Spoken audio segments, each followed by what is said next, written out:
미국 중서부 네브래스카주의 남동쪽 끝자락에는 네브래스카시티라는 작은 마을이 있습니다. 이곳은 사과의 고향이라 불립니다. 매년 9월이 되면 마을 전체가 달콤한 사과 향기로 뒤덮이고 70년 전통의 애플 페스티벌이 열립니다. 거리에는 애플파이와 사과주 사이다를 파는 가판대가 줄지어 서고 화려한 퍼레이드와 바위 굽기 대회, 아이들의 웃음소리가 가을의 풍성함을 축복합니다. 이 평화로운 마을에 로이와 해나 부부가 살고 있습니다. 로이의 집안은 대대로 사과 농장을 운영해 온 지역의 유지였지만 로이는 현재 가업과 거리를 둔 채 시내의 홈 인테리어 매장에서 일하고 있습니다. 그 이유는 아내 해나 때문입니다. 두 사람이 결혼을 약속했던 대학 시절, 해나는 불의의 교통사고를 당해 오른쪽 다리에 심각한 장애를 입었습니다. 사고 후 그녀는 매일 고통스러운 재활 치료를 견뎌야 했고 걷기조차 힘들어 오랜 시간 휠체어에 의지해야 했습니다. 내 다리로는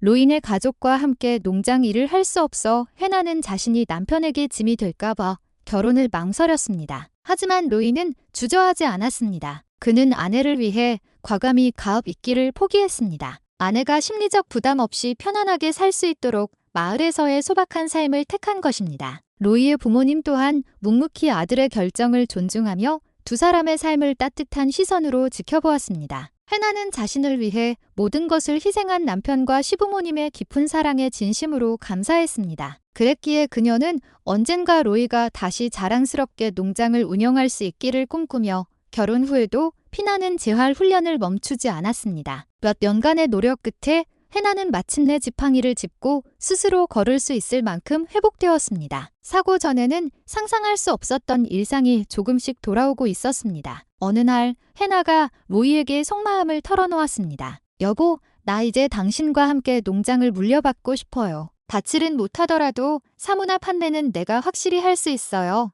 로이는 말없이 고개를 끄덕였습니다. 부부의 발걸음이 다시 가족의 역사와 합류하려는 순간이었습니다. 그러던 어느 늦은 오후, 부부는 소파에 앉아 평소 즐겨보던 여행 다큐멘터리 프로그램을 시청하고 있었습니다. TV에서는 세계 각국의 숨겨진 문화를 소개하고 있었는데 로이가 문득 화면을 보며 말했습니다. 저기 봐, 예전에 이 방송에서 소개했던 한국 코리아의 축제 기억나? 수많은 사람들이 전통음악에 맞춰 며칠 동안 걷는다는 그 축제 말이야. 해나도 기억을 떠올렸습니다. 아, 기억나요. 안동이라고 했었죠? 사람들이 탈을 쓰고 춤을 추면서 긴 행렬을 따라 걷던 그 장면이요. 그것은 한국 정신문화의 수도라 불리는 안동에서 열리는 국제탈춤 페스티벌과 지역 주민들이 안녕을 기원하며 걷는 전통 행렬이었습니다. 수백 년을 이어온 이 행사는 단순한 축제가 아니라 마을의 평안과 풍년을 기원하는 신성한 의식이었습니다. 과거 전염병과 기근으로 고통받던 시절,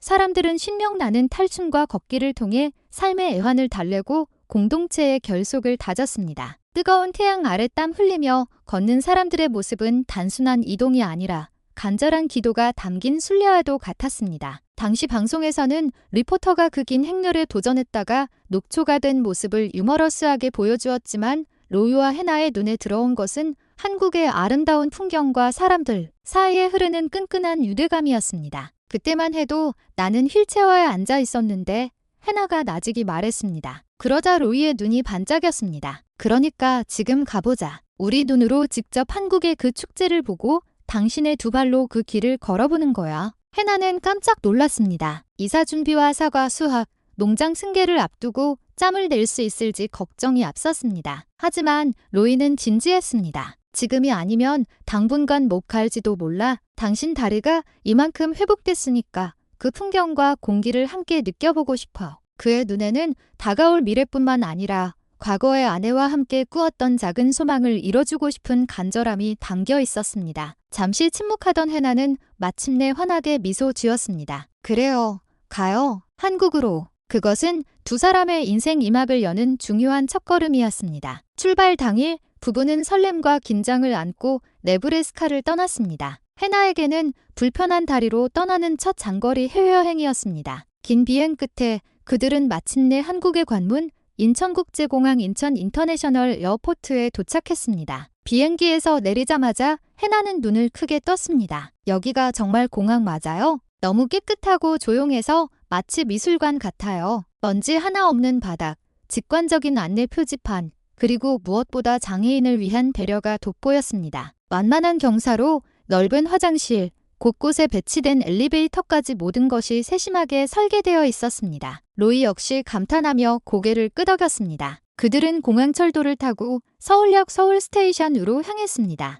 열차 내부는 쾌적했고 승하차는 물 흐르듯 매끄러웠습니다. 서울역에 도착한 그들은 안동으로 가는 케이트즈 고속열차 표를 사기 위해 줄을 섰습니다. 그때 이동 과정에서 평생 잊지 못할 일이 일어났습니다. 한국어를 못하는 데다 다리까지 불편해 긴장한 해나에게 한 남성 영무원이 조용히 다가왔습니다. 고객님, 도움이 필요하십니까? 괜찮으시다면 승강장까지 안내해 드리겠습니다. 정중한 한국어였지만 눈빛과 제스처로 의미가 통했습니다. 그는 자연스럽게 로이의 캐리어와 해나의 배낭을 들어주며 두 사람의 느린 걸음걸이에 맞춰 천천히 이동했습니다. 에스컬레이터 앞에서도 세심하게 그들을 살폈습니다. 정말 감사합니다. 그런데 저희가 영어를 밖에 못해요.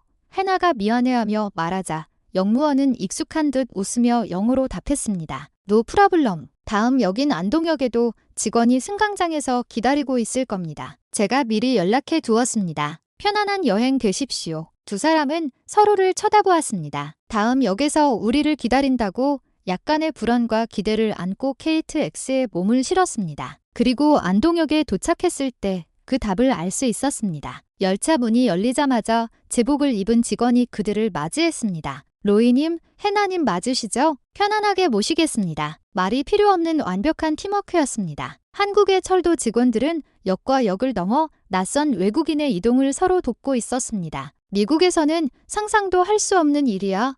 해나가 감동 어린 목소리로 속삭였습니다. 안동역 직원은 해나의 짐을 들어주며 천천히 걸음을 맞췄습니다. 힘드시면 휠체어를 준비해 드릴까요? 그 따뜻한 배려에 해나의 눈시울이 붉어졌습니다. 아니에요. 짐을 들어주시는 것만으로도 정말 큰 도움이 됩니다. 연이은 친절 속에서 그들은 이 나라가 사람에 대한 배려를 얼마나 중요하게 여기는지 뼈저리게 느꼈습니다. 안동역을 나서자 따스한 가을 햇살이 쏟아졌습니다. 고즈넉한 도시의 풍경이 그들을 반겼습니다. 다음 날 아침 로이와 해나는 일찍 일어났습니다. 호텔 조식을 간단히 먹고 축제의 중심지인 행사장으로 향했습니다. 이미 수많은 인파가 모여 있었습니다. 남녀노소 할 것 없이 전통 의상을 입고 있었고 꽹과리와 장구 코리언 트레디셔널 드럼지 소리가 흥겹게 울려 퍼졌습니다. 엄숙하면서도 활기찬 젤의 의식이 시작되자 주인은 일순간 정적에 휩싸였습니다. 믿을 수가 없어. 우리가 정말 여기에 왔어?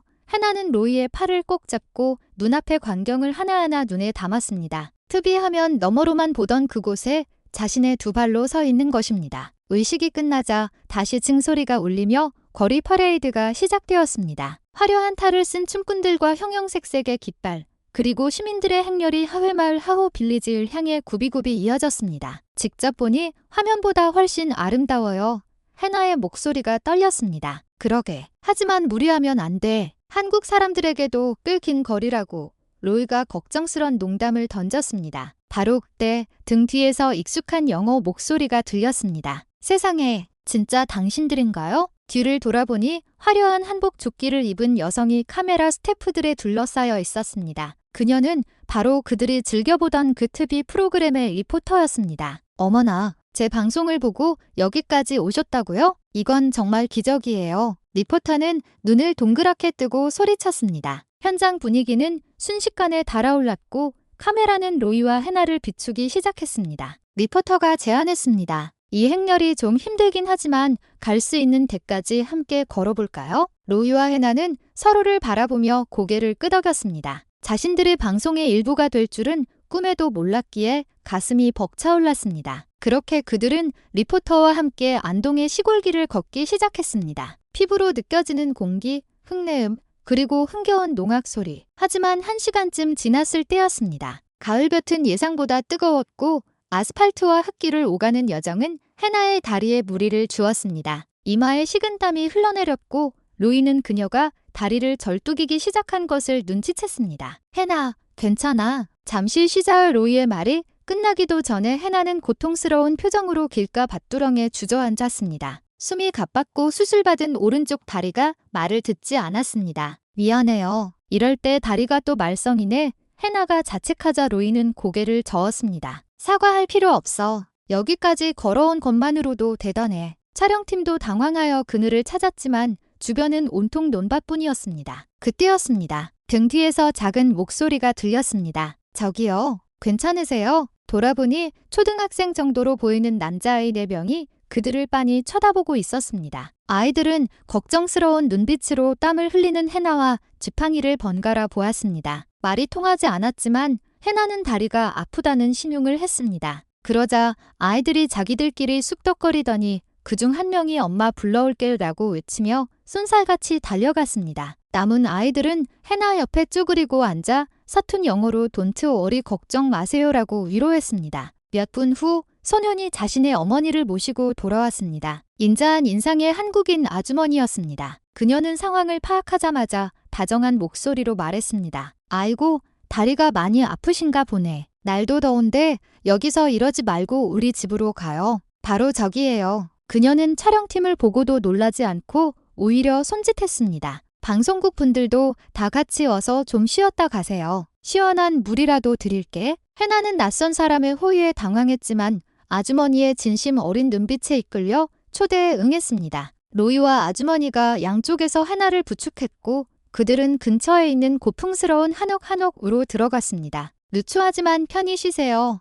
아주머니는 해나를 시원한 대청마루에 앉히고는 얼음물에 적신 수건을 가져와 해나의 다리에 정성스럽게 덮어주었습니다. 병원에 안 가도 되겠어요? 제가 차로 태워드릴 수 있는데. 아니에요. 조금 찜질하면 괜찮아질 거예요. 정말 감사합니다. 해나가 눈물을 글썽이며 대답했습니다. 잠시 후 아주머니는 쟁반 가득 다과를 내왔습니다. 살얼음이 동동 뜬 직접 만든 시키의 트레디셔널 스위트 라이스 펀치와 쫄깃한 인절미, 그리고 제철 과일이었습니다. 아이들은 마루를 오르내리며 부채질을 해주었습니다. 리포터가 물었습니다. 이 아이들이 다 자녀분들이세요? 아주머니가 웃으며 손사래를 쳤습니다. 아니요, 다 동네 친구들이에요. 우리 시골에서는 이웃이 다 사촌이고 가족이죠. 유트 사촌. 로이는 그 말에 깊은 감동을 받았습니다. 마을 전체가 하나의 가족처럼 낯선 이방인을 품어주는 모습. 이것이 바로 한국 사람들이 말하는 정정이었습니다. 해나가 기운을 차리고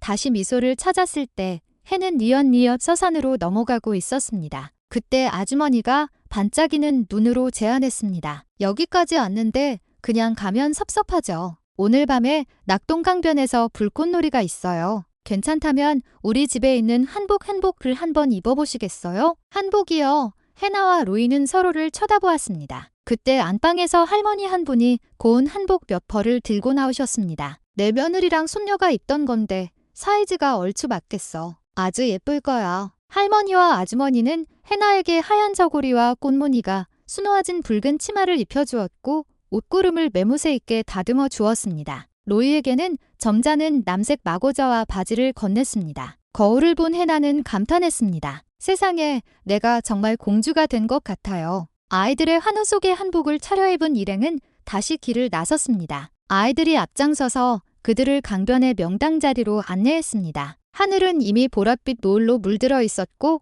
멀리서 축제의 피날레를 알리는 소리가 들려왔습니다. 잠시 후 아주머니가 큰 보자기 하나를 들고 나타났습니다. 다리가 불편해서 저녁 사 먹으러 다니기 힘들까봐 좀 챙겨왔어요. 보자기 안에는 따끈한 김밥, 매콤달콤한 떡볶이, 테오크보키, 그리고 고소한 해물파전 파지온이 가득 담겨 있었습니다. 해나는 그 세심한 배려의 말을 잊지 못했습니다. 그때 밤하늘을 가르는 굉음과 함께 첫 번째 불꽃이 터져 올랐습니다. 펑! 화려한 빛의 꽃들이 안동의 밤하늘을 수놓았습니다. 강물 위로 불꽃이 비치며 환상적인 장관을 연출했습니다. 로이, 지금 꿈을 꾸는 것 같아요. 해나가 한복 치맛자락을 잡으며 속삭였습니다. 로이는 그녀의 손을 꽉 잡았습니다. 꿈이 아니야. 당신이 포기하지 않고 노력했기 때문에 우리가 지금 여기에 있는 거야. 한국의 아름다운 풍경, 그리고 그보다 더 아름다운 사람들의 정정에 둘러싸인 이 순간. 그들에게 이것은 기적이었습니다. 해나는 밤하늘을 올려다보며 다짐했습니다. 다음에는 꼭 이 축제의 길을 처음부터 끝까지 다 걸을 거예요. 그걸 목표로 더 열심히 재활할게요. 여행을 마치고 네브래스카로 돌아온 로이와 해나는 정과는 다른 활기로 가득 찼습니다. 다녀왔습니다. 해나의 목소리엔 자신감이 넘쳤습니다. 그들은 계획대로 로이의 본가 농장에서 새로운 삶을 시작했습니다. 해나는 무리하지 않은 선에서 농장 사무를 맡았고 재활에도 더욱 박차를 가했습니다. 얼마 후 그들이 출연한 TV 프로그램이 미국 전역에 방송되었습니다. 화면 속에는 땀 흘리며 걷는 해나, 걱정스러운 눈빛의 한국 아이들, 시원한 식혜를 건네는 아주머니, 그리고 한복을 입고 불꽃놀이를 바라보는 부부의 모습이 고스란히 담겨 있었습니다. 방송이 끝나자 로이의 부모님도 눈물을 훔쳤습니다. 한국에 저렇게 따뜻한 분들이 계시다니 정말 고마운 일이구나. 방송국에는 시청자들의 편지가 쇄도했습니다. 장애를 가진 사람들, 희망을 잃었던 사람들이 해나의 모습과 한국인들의 친절에 큰 위로를 받았다는 내용이었습니다. 해나는 쏟아지는 격려에 이렇게 답했습니다. 제 다리가 완전히 나으면 다시 그 길을 걷고 싶습니다. 그때까지 저는 멈추지 않을 거예요. 국경을 넘은 친절, 그리고 낯선 이에게 건넨 따뜻한 식혜 한 그릇과 위로가 누군가의 인생을 그리고 전 세계 시청자들의 마음을 환하게 밝혔습니다. 그것은 한국이라는 나라가 선물